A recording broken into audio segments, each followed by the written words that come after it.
Hey, welcome to the show. It's Tuesday, and I have Eric Peters from Eric Peters Autos joining me. Eric, how are you today? I'm pretty good. I'm trying to keep the global warming at bay with my coffee here. It's a challenge today. I hear you. Yeah, you and I were talking before we went on the air.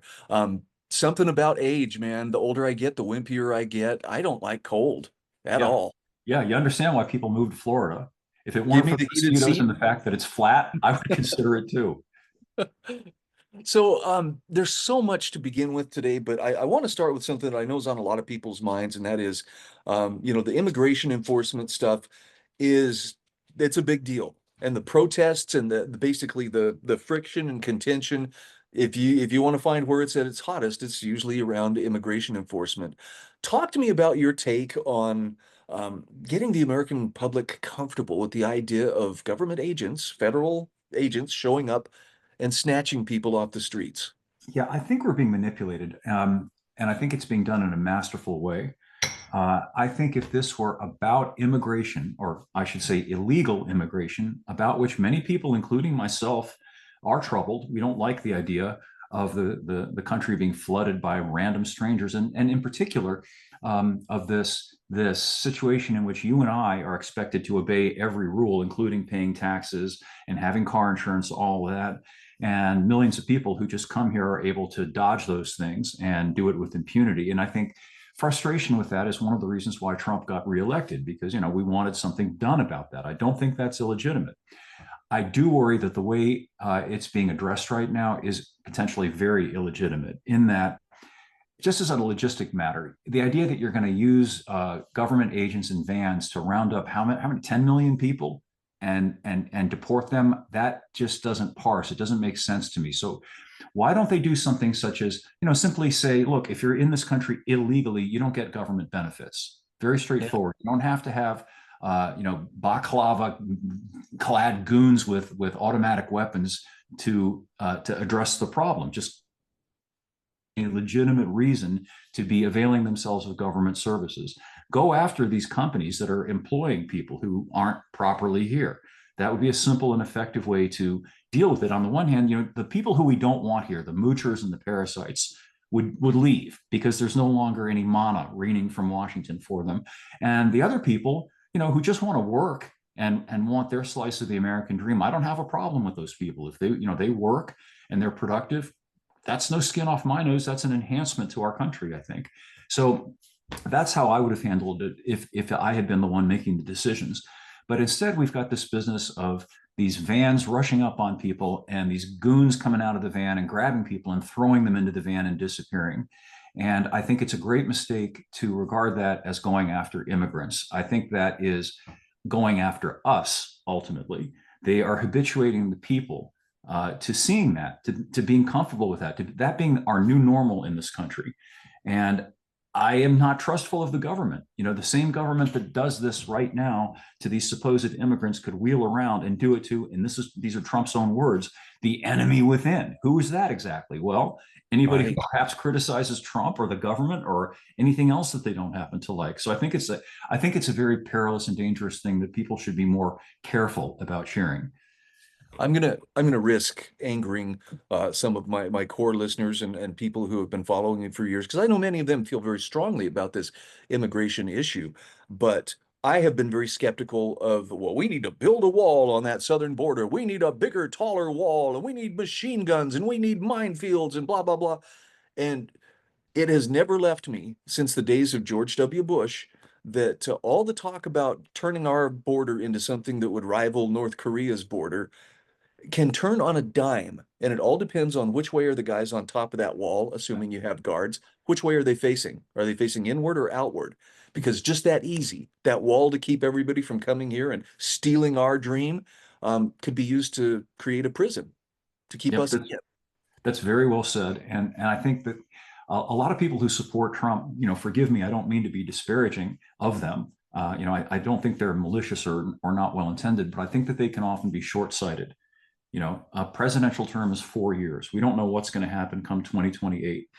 And let's say that this business becomes enshrined and normalized, and we're just used to seeing federal shock troops out on the streets grabbing people off the street. Well, what happens when, say, Gavin Newsom becomes president, which is possible?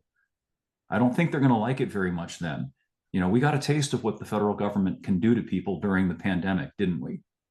And Absolutely. if this sort of thing, if this architecture is in place and people are used to it, all of a sudden, people who decline to get their biometric passport, for example, or who post a mean tweet, they're walking down the street and all of a sudden the van rolls up and they're gone. They did this stuff in third world countries like Argentina back in the 70s.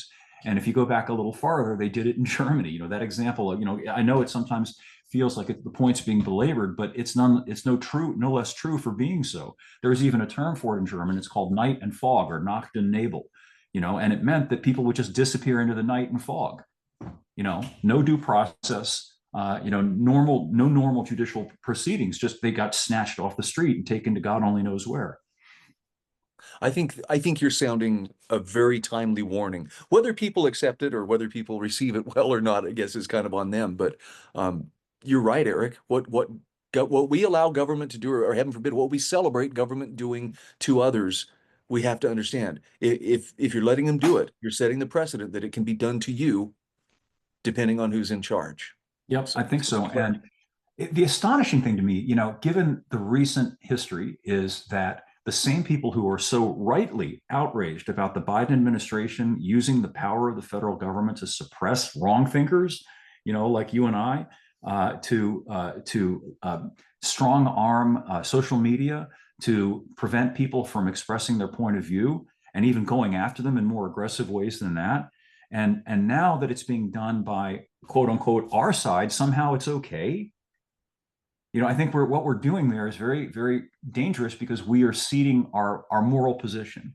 We had the moral high ground when we said, look, this is not something that ought to be happening in America. The federal government should not be in any way attempting to suppress people's right to speak freely. And now it's being done by our side. Well, so now it's okay. Well, then we've lost all basis for complaining about it. And I was reading one of my books about World War II the other day, and something interesting came up about when the Germans uncovered the Katyn Forest massacre. For those not familiar, that was when they uncovered a mass grave in what had been Poland and was now occupied by the Germans, but also by the Soviets. And when the Soviets took over their portion of Poland, they rounded up and massacred Polish army officers, clergy, people that they considered potential enemies of the communist state. Well, when the Germans uncovered this, a lot of Germans, they sort of said, well, we really don't have any right to point the finger at the Russians for what they're doing, because after all, we're doing the same stuff. We're rounding up people and putting them in front of ditches and shooting them. So, for us to issue a moral outrage cry is kind of hypocritical. And I think that's the situation that's developing right now. Yeah, there's also a cautionary note to be sounded, and I believe you're sounding it, of of getting too comfortable lionizing whatever is being done by federal law enforcement.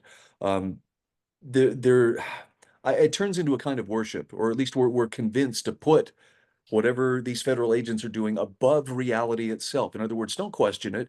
And I'm going to point this out for the sake of those who are religious. That's idolatry. Whatever you put Well above said. reality, that's idolatry. Don't idolize the instruments of violence that the state is using. Even though they're being used against the people you don't care for right now, don't look at that as, oh, that's great, because it'll Absolutely. get turned around. Tell me Absolutely. about your article, Professional Courtesy, I think gives a good example too of the us versus them mindset that this helps to put in place. Yeah, interesting on many levels. A video surfaced the other day, and I thought it was worth commenting on, so I ended up writing an article about it. An ICE agent was driving drunk. Apparently, at least he gave indications to suggest that he might be driving drunk. He was weaving and driving erratically. So he got pulled over. It was in Florida. Got pulled over by Florida cops. And in the first place, he belligerent. Well, he was like being belligerent about it and saying, "Look, I'm a fellow cop, therefore I should get a pass. You guys we're all on the same side of the aisle." Which is interesting psychologically for the mindset. You and I, if he had pulled us over for something, I don't think we would have been extended professional courtesy in that way. The second thing is that they did extend him professional courtesy, in that while they ultimately did arrest him, they were soothing and they were kind and empathetic, and they did not resort to the immediate force that would happen to you and I if we in any way resisted. and refused to comply with their orders, we would have been roughly grabbed and hurled into the back of the cruiser. So it took them probably 15 minutes before they finally put the guy in the back of the cruiser. And I just thought that the double standard of this was so very, very interesting, and the way they regard us as, in their own words, civilians. Even though Yeah. they're not the military, they consider themselves kind of army people who are fighting a war. And who's the enemy? We are. And it's a horrible mindset, and it's something that has been metastasizing since 9/11, and the institution of that attitude. And all these, even my local sheriff's office, and I live in a rural county in Southwest Virginia, they get all this federal, hut gear, I call it, the tactical stuff. So they Yeah. wind up looking like they're operators ready to, jump out of a dark helicopter to go get Bin Laden to pull you over for a dead brake light. And I love how you put that in the article too. They're taught to regard us not only with contempt, but also as a threat that must be handled with forcefulness and paranoia, even if it's just a dead brake light. Yeah. By the way, I hope you'll enjoy this as much as I did. My son and I watched The Blues Brothers for the first time. Oh, I love that movie. He hadn't seen it all the way through. And when it got to the hut, hut, hut, Yeah. I was like, you got to understand, this is legendary among people who love freedom. The hut, hut, hut, and every time they would show those SWAT officers, it was just, As a cultural thing, isn't it really? It's interesting, isn't it, that in the intervening years, if you went back to when the Blues Brothers came out, which was what, I guess 76 or 77 or something like that. 1980. 1980. 1980. Okay. Yep. The general public at that time, kind of mocked and laughed at that attitude, that ridiculous, over the top, chrome helmet, multiple stars and epaulets and all that stuff. And now it's exactly the reverse. The public has been conditioned to regard those people as heroes. Yeah, I mean, the comic relief from it was good, but there's a very real warning there. And you're right. When you talk about, I saw the video of the officer, all the courtesy and all the, just, hey, come on, it's okay. We're here to help you. So different from how it would have been if it was someone who wasn't part of the brotherhood. Mhm. Absolutely. And there's again another sort of a historical analog here. It's interesting to me that police now, including local sheriffs, will sometimes be five-star generals. They'll have 5 stars, like as if they were MacArthur or Patton. And the analog there is that, again, going back to my favorite touchstone in Nazi Germany, they had police generals. They had this whole militarized civilian element, that wore uniforms and for all purposes looked like quasi soldiers that were used as police against the German people. And we are now exactly at that juncture. Something that we need to be very cautious of as well is what was the guy's name? Tom Chittum. This is a guy who fought in Vietnam. He fought in Bosnia. I believe he also fought in Rhodesia as a mercenary there. My point being, this is a guy who has seen civil wars up close, speaks with experience. He speaks loudly because he's obviously been around artillery.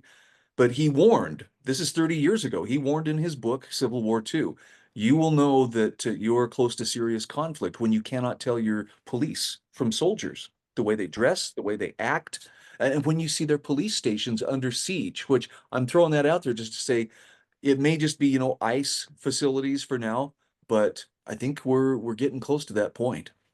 Well, actually, it isn't just ICE. In my small rural southern county, the sheriff's office, which used to be a place where you could just walk in, and if you wanted to talk to the sheriff or you wanted to talk to one of the deputies, you could do that. Now it's just like one of these under siege places where you have to go through metal detectors and all this stuff.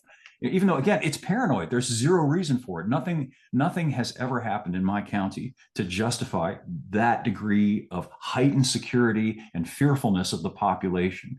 But it's being instilled in the cops. It's very dangerous. The cops are being taught to regard every traffic stop as they're going to die. They're not going to come home tonight. Now, I know these things do happen, but the heightened, overamped fearfulness that's being inculcated in them has created this dynamic where they regard us, every one of us, as a potential murderous threat and deal with us accordingly. I can't remember if I told you, Eric, but here where I live in South Central Idaho, our county commissioners, they are not hardcore Democrats by any stretch, but just about a month ago, they decided they were going to outlaw possession of firearms at a county administration building, not a courthouse, but they literally put up a metal detector and we're going to station, an armed deputy there and everything. And there was enough public outcry. They went ahead and backed off of that because, first of all, they didn't have authority under state law. Only the legislature in Idaho has the authority to regulate firearms. But it was curious because, again, these are pretty conservative individuals. They're not hardcore leftists, but they felt threatened after the Charlie Kirk assassination. And we're like, well, we don't like the idea of people being able to come in here with weapons. Although they were going to make an allowance and say that the people who work in that building, so clerks and so forth, Government working at the workers. DMV, they would be allowed to carry firearms if the sheriff, were to train them and sign off on them. And I'm like, I don't think I like that club. Interesting, isn't it? Maybe it's This is because I another was there example. just a few weeks ago armed, and I'm thinking, why? What changed in that time? I haven't become a threat, and their job is still their job. Anyway, There's this growing gap, a growing distance between the people and the government in this country. And that's always existed to an extent, but at one time there it was closer. People who worked for the government didn't view themselves as a caste apart. But increasingly, I think there's truth to my assertion that they do. That they're a governing elite rather than just the guy who lives down the street and happens to work for the government. And they're insular, and this us and them mentality. It's the same sort of thing that you see in every country that's drifting more and more towards an authoritarian form of government and culture. Ultimately too. so we've got a couple minutes left here. Eric, let's talk briefly about cars. Mhm. Um, and we can talk about either what you've been testing. I did see the safety seats for teenagers thing and had Could you to believe that? do a double take. What is the story there? Okay, it's not from the Onion, I promise. It's actually real. I've got a link in the article. You can read the bill yourself. In California, there's a proposal that they're going to vote on next week. The elections are coming up. And if it passes, it will require teenagers up to 16 years old to ride in the back and up to 13 to ride in a booster seat. Wow. I mean, we joke about how we're infantilizing everything, but it really is happening. I mean, It that's really is happening. And of course, holy it's coming cow. to us from a Democrat slash Marxist person over there in California who, not surprisingly, has a transgender child. Uh, and one of the many things about this that struck me is this assertion of proprietary interest in other people's kids. It's not enough that you as a parent make the decision that, well, okay, I'd like my kid to sit in back, or I'd like my kid to sit in the booster seat. They believe their children, your children, are their children, that it's community property somehow. And this infantilizes not just the kids, it infantilizes the parents, because essentially they're saying your judgment, you're too stupid to decide what's appropriate and right for your own kids. I, the government official, am wiser than you, and we're going to make sure that you do what we think is right for the safety of your kids. The safety. I mean, this is why I sent my kids out every day wearing electrically insulated, bulletproof flotation suits, just in case something, was going to happen. Because I wouldn't want the government to think I wasn't being, concerned about their safety. Have you seen the guy? It's a hilarious video. I'll try and find it and send it to you. There's a guy who's taking a car seatbelt and he wears it when he walks down the street. Goes by a cop and he makes sure Yeah, it's yeah, okay. exactly. But he makes the point. This stuff with the safety thing, I write about this often, but it's become a neurotic obsession in this country. It's diseased. This fearfulness, this idea that we have to constantly worry about our safety. Well, why not just get in bed and never get out? I mean, that's For essentially real. ultimately where it's going to get. Eric, great as always to visit with you. I feel energized, like, okay, I can go face the ridiculousness and probably make it through to another week. Thanks again for joining me. I look forward to our conversation next Thanks, Brian. Tuesday. I appreciate it as always.